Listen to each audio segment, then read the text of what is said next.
Bonjour, voici la troisième et dernière partie de cette vidéo consacrée au transit de Vénus dans le signe des Gémeaux. Alors le 11 juillet, à 21 h ou aux alentours de 21 h, la Lune va s'opposer à Vénus pendant quelque temps. L'opposition exacte se produira un peu après 21 h.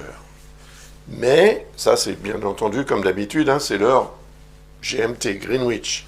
Donc par exemple en France, il sera 23 h. Tenez compte quand même de ces horaires qui peuvent être importants. Si vous êtes en plus hors de France, au Canada par exemple, vous allez devoir déduire un certain nombre d'heures pour obtenir l'heure vraiment de cette arrivée de la Lune à l'opposé de Vénus dans ce zodiaque, et par rapport à votre thème, bien évidemment. Alors, l'opposition Lune-Vénus peut créer une forme de confusion, parce que la Lune représente les émotions, et Vénus, les sentiments. Alors, il faut bien se souvenir et comprendre que les sentiments, et c'est tout naturel, déclenchent des émotions. Mais une émotion peut aussi déclencher un sentiment ou dénaturer un sentiment, selon évidemment le type de situation dans lequel on se trouve. Et cela peut avoir des conséquences, à court terme, voire à plus long terme. Donc quand Vénus est opposée à la Lune, ou inversement, quand la Lune arrive à l'opposé de Vénus, puisqu'elle est plus rapide quand même que Vénus, pour faire le tour du zodiaque, eh bien, on peut se sentir un peu déstabilisé, ne sachant pas trop si on est dans une logique émotionnelle ou si on est dans une logique de sentiments réels, profonds, etc. Et si une émotion forte dénature un sentiment, on peut aussi se poser la question de savoir ce que ce sentiment deviendra lorsque l'émotion, qui par définition est éphémère, aura disparu. Vous voyez, donc, ce sera un moment quand même important, notez-le, au cas où vous vous trouviez dans une situation qui déclenche une réaction émotionnelle qui pourrait avoir un effet sur l'affectif, sur votre vie sentimentale, ou dans un domaine qui vous est cher, ou par rapport à quelqu'un qui vous est cher.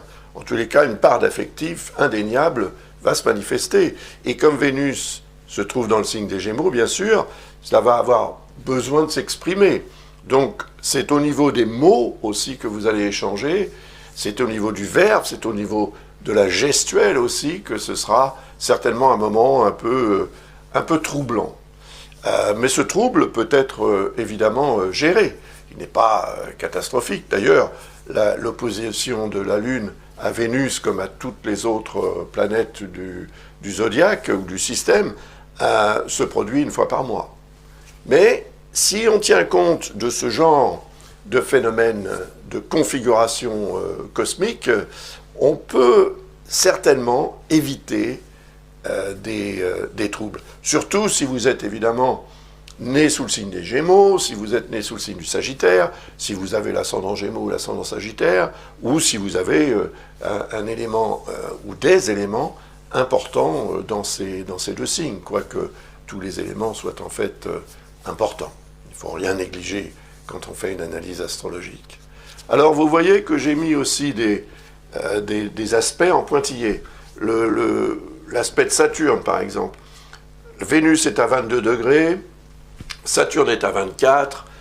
Je pense qu'on peut déjà parler d'un trigone assez puissant, qui va avoir un effet positif, bien évidemment, qui peut compenser justement la déstabilisation éventuelle représentée par l'opposition de la Lune.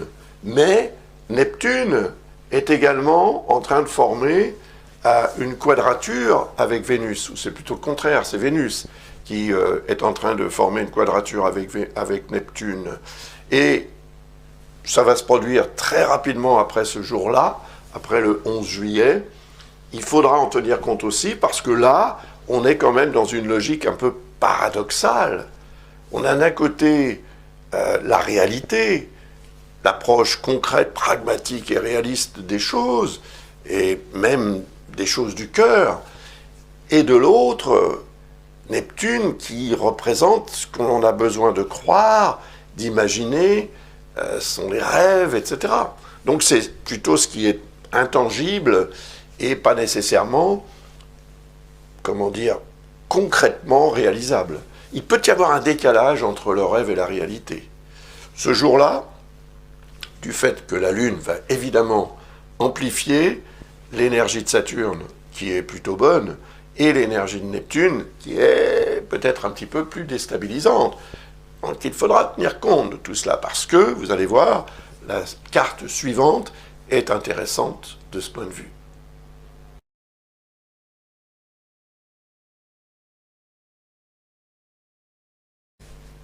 Dans la carte suivante du 13 juillet, la Lune s'est éloignée, évidemment, elle n'est plus opposée à Vénus, mais elle est en train de former un quinconce. Et elle va former une conjonction avec Pluton, qui lui est également, et ça va s'amplifier au fil des jours, au quinconce de Vénus. Alors, le quinconce est un aspect dit d'hésitation, c'est la tendance qu'on peut avoir à remettre les choses au lendemain plutôt que d'agir le jour même, mais la conjonction Lune-Pluton peut intervenir de façon très intense en ce qui concerne cette logique de remise en question et la nécessité de régénérer quelque chose. Au niveau affectif peut-être, au niveau de la façon dont on gère l'affectif, au niveau de la façon dont on gère sa créativité aussi. Ça, par exemple, ça va s'exprimer chez les artistes qui sont en pleine créativité. Ils vont se sentir un petit peu troublés, ne sachant pas trop s'ils doivent conserver ce qu'ils ont fait, ce qu'ils ont créé, ou s'ils doivent passer à autre chose et détruire, en fait. C'est Pluton qui représente cette notion de destruction. Et dans les sentiments, dans la vie sentimentale, ce genre de choses peut aussi intervenir. Et on peut être en droit, parfois, de se demander s'il est, comment dirais-je, juste, s'il est favorable de continuer sur cette lancée, dans ce style de vie, ou s'il ne vaudrait pas mieux tout transformer, tout recommencer, tout arrêter pour tout recommencer. Il ne faut pas aller non plus dans les extrêmes, mais parfois, ça peut devenir nécessaire.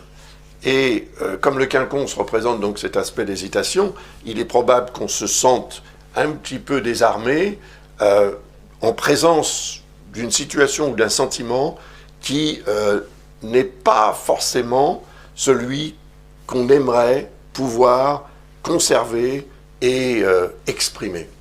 Donc là, il y a peut-être un décalage entre ce que l'on ressent et la façon dont on est capable, en fait, d'exprimer ce qu'on ressent.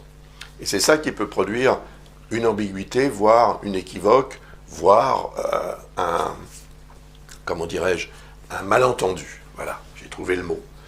Par contre, on voit que Saturne, lui, il sera exactement en harmonie avec Vénus, ou inversement. Vénus va donc avoir un effet positif parce que Saturne représente le potentiel de s'imposer tout simplement, concrètement, pour réaliser quelque chose d'important en fonction de ses aspirations, en fonction de la situation, en fonction de ses sentiments, etc. Donc il y a là quelque chose de très positif, c'est quelque chose de concret qui va devenir possible ce jour-là.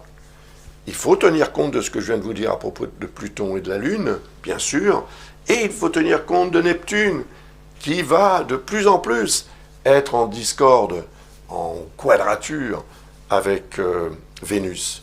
Et donc on est toujours là avec ce côté peut-être, j'ai l'impression que, confronté à la réalité, mais oui, mais franchement, ce qu'il y a là, devant moi, c'est du réel, c'est du concret. Et pourtant, j'ai ce doute, j'ai cette crainte.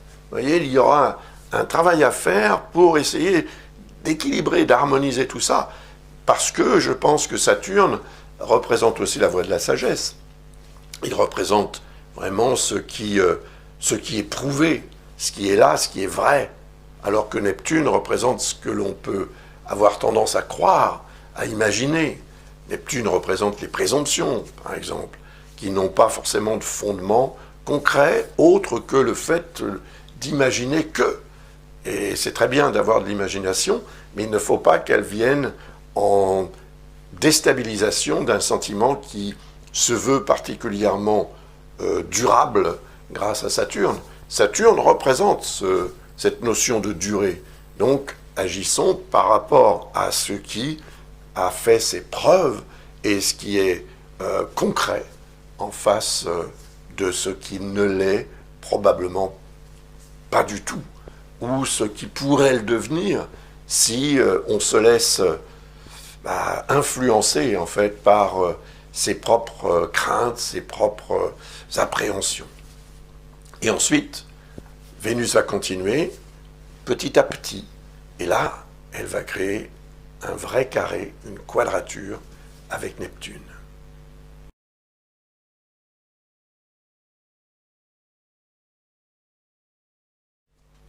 On sera le 14 juillet à 4h15 du matin. À 4h15 du matin, 6h15 en France. Bon, c'est l'été, le soleil sera levé, l'énergie de Neptune battra son plein. Peut-être que ça représente un rêve qu'on aura fait juste avant de se réveiller. Un rêve troublant. Un rêve qui peut paraître une révélation, une vision, et qui peut entraîner en fait une appréhension, une croyance, dans le bon sens comme dans le moins bon sens. Ça veut dire que un rêve ou une perception, une sensation peut nous influencer à nous engager dans quelque chose dans lequel on croira. Mais cette situation, ce sentiment peut masquer quelque chose qui sera beaucoup moins valorisant, beaucoup moins favorable, etc. Donc méfions-nous quand même de Neptune, c'est-à-dire méfions-nous de nos propres croyances, de notre vulnérabilité en fait, affective, sentimentale, qui peut avoir tendance à nous inciter à avancer ou à abonder dans un certain sens qui ne sera pas celui dans lequel on devrait s'engager. Donc vous allez peut-être vous trouver à la croisée de plusieurs chemins, plusieurs voies, plusieurs routes, symboliquement, et vous allez avoir du mal à choisir celle qui va réellement vous amener vers la réalisation concrète ou une situation qui sera totalement harmonique ou harmonieuse. Saturne est toujours quand même en harmonie avec Vénus. Donc, ce lien va vous permettre normalement d'abonder dans le sens de ce qui est réel, ce qui est concret, pour essayer de contrer ce que vous ressentirez, ce que vous aurez tendance à croire, ou ce qu'on aura tendance aussi à vous faire croire. Il faut ne pas vous oublier que les autres peuvent être aussi représentés par Neptune. Les autres peuvent être représentés par Saturne, bien évidemment. Donc il y a certainement la part des choses à faire entre ceux qui s'exprimeront sans véritablement savoir de quoi ils parlent et ceux ou celui ou celle qui s'exprimera ou s'exprimeront en ayant, si vous voulez, une base réelle et concrète au niveau de leur savoir.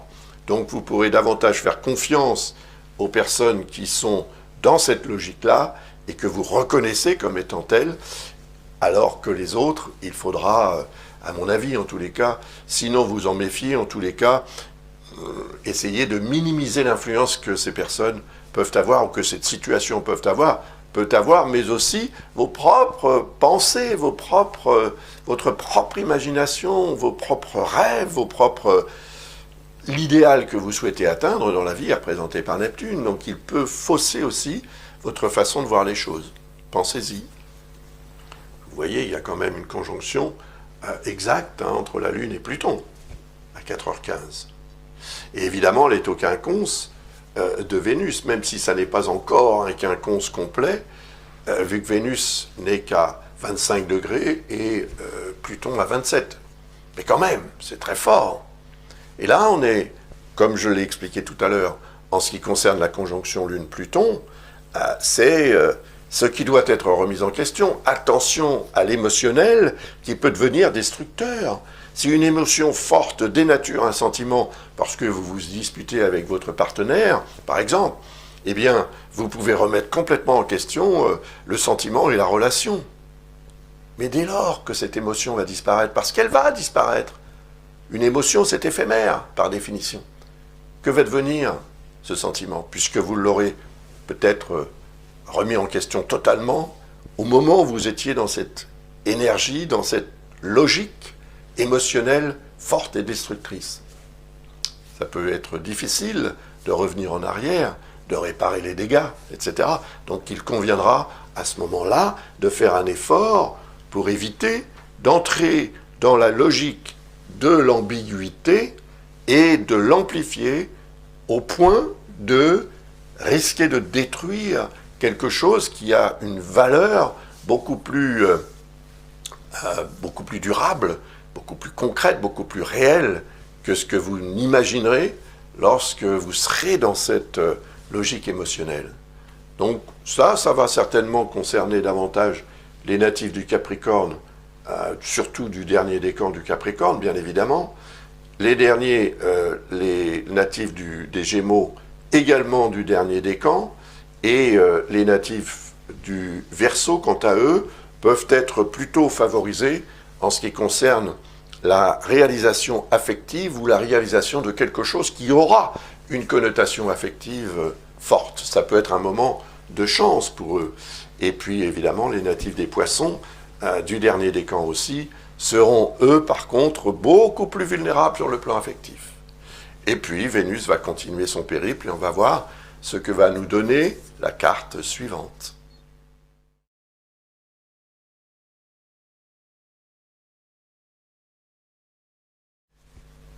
Le 16 juillet, à 0 heure, Greenwich. Donc le 15 si vous êtes au Canada, et en France, il sera à peu près 2 heures. Après, plus à l'est, il sera plus tard. Donc, là, on a un quinconce exact entre Vénus, qui est ici, et Pluton, qui se trouve ici.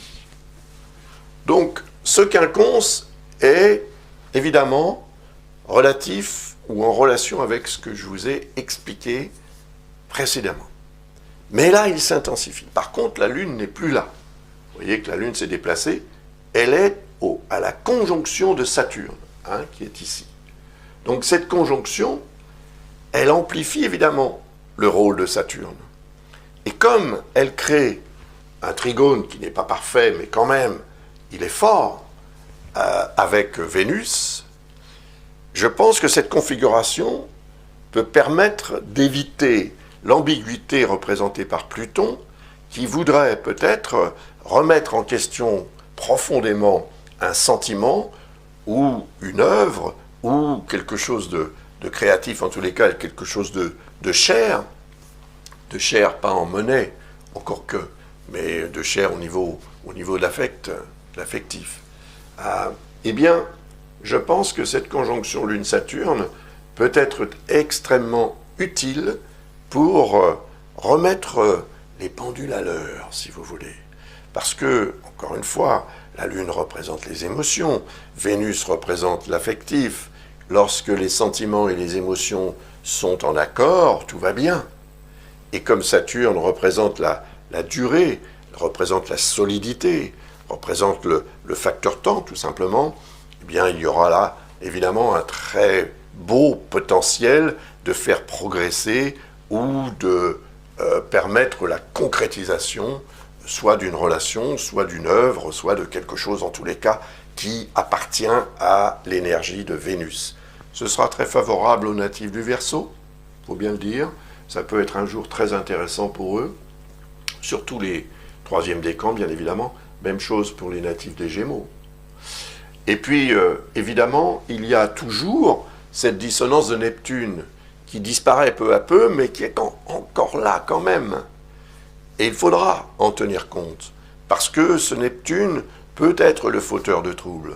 On a devant soi, et on est en présence d'une réalité avérée, il n'y a aucun doute à avoir, et pourtant, on a le doute qui est représenté par Neptune. Parce que c'est la petite voix intérieure qui parfois nous dit attention. Alors qu'on traverse la route, par exemple, on fait attention évidemment à gauche et à droite pour éviter de se faire renverser, mais s'il n'y a aucune voiture, à quoi ça sert? Vous voyez? Donc c'est un peu comme ça. Il n'y aura pas nécessairement de quoi s'alarmer ou s'inquiéter, mais cette petite voix intérieure continuera de nous dire attention. Par contre, ça peut être aussi quelqu'un. Ce n'est pas nécessairement intérieurement que ça se passe. Ça peut être l'influence de quelqu'un qui serait un petit peu contre l'énergie de Saturne, qui ne serait pas d'accord avec l'énergie de Saturne pour des raisons personnelles ou autres. Donc, soyez dans la vigilance malgré tout pour vous concentrer sur ce qui est réel, sur ce qui est vrai, sur ce qui est avéré, sur ce qui est prouvé, plutôt que sur des hypothèses. Et puis Vénus va continuer, elle se rapproche là maintenant de la fin du signe.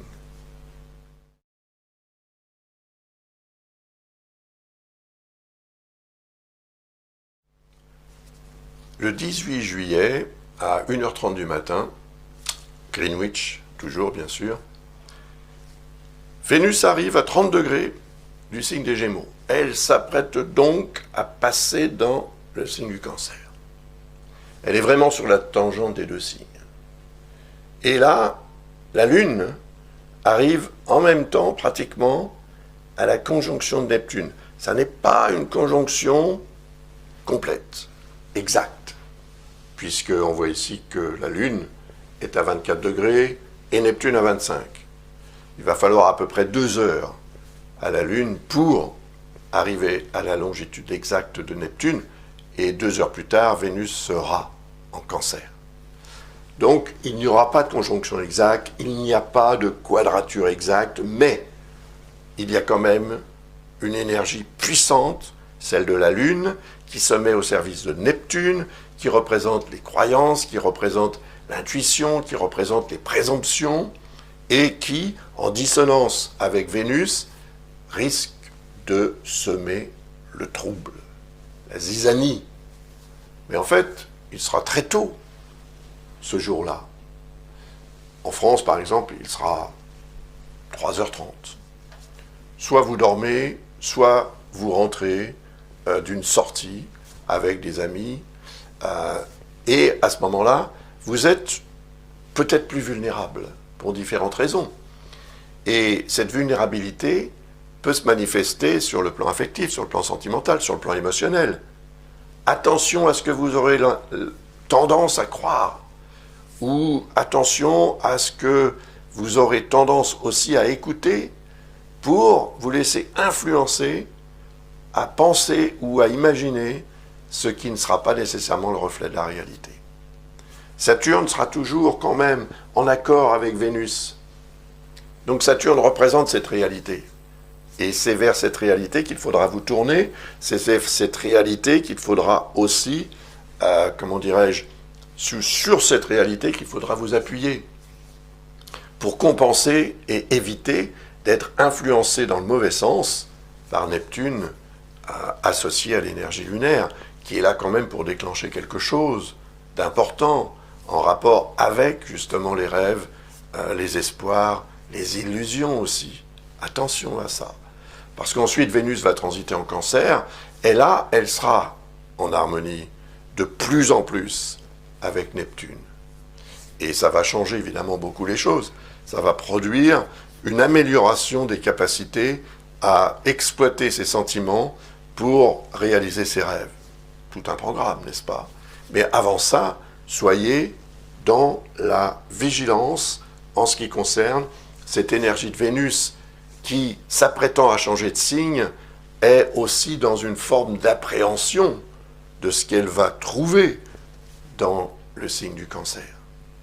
Donc, une fois que vous aurez organisé les choses pour éviter que ce jour-là et à cette heure-là, ou aux alentours de cette heure-là, vous soyez en fait influencé par quelque chose qui vous troublera, au-delà des limites raisonnables, si je puis dire, si vous réussissez à gérer ça, eh bien, le transit de Vénus en Cancer aura un effet très favorable, justement, en ce qui concerne la réalisation possible de vos rêves. Je ne sais pas encore aujourd'hui si j'aurai le temps de faire une vidéo pour analyser le transit de Vénus en Cancer. J'avoue que je vais me mettre maintenant à l'analyse pour 2023.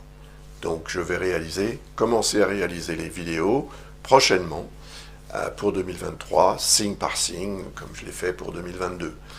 Et donc je serai évidemment très pris. Voilà. Je vous remercie en tous les cas de votre attention et de votre intérêt pour mon travail, et je vous souhaite une belle fin de parcours de Vénus dans le signe des Gémeaux. Au revoir.